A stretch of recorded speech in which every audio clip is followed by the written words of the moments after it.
Mahal kong Pilipinas, sana nakikinig ka. Gusto ko lang magkwento sa'yo. At ganoon na rin ang mga musta. Kahit hindi ka nakakapagsalita, alam kong sobrang nahihirapan ka na. Maganda ka naman eh. Inabuso ka lang talaga ng mga taong nakala mong aalagaan ka. Mga taong nanumpa ng katapatan sa'yo, na pagsisilbihan ka.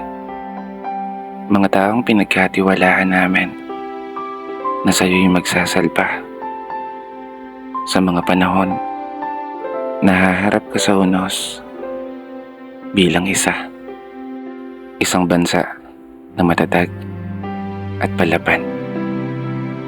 Ngunit naging kabaligtaran, isang bansa na ninanakawan ng sarili mong mamamayan.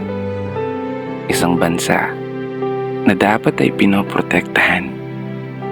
Ngunit isang bansa na napapaligiran ng mga taong mapanlamang. Kailan nga ba tayo magigising? Kailan nga ba kayo matatauhan?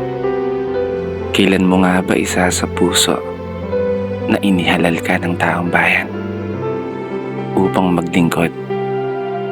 Hindi para magpayaman, upang magsilbi, hindi para maging gahaman.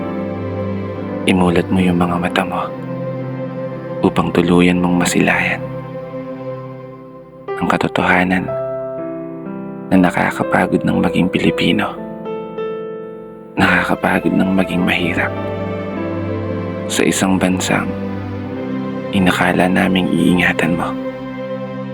Mahal kong Pilipinas.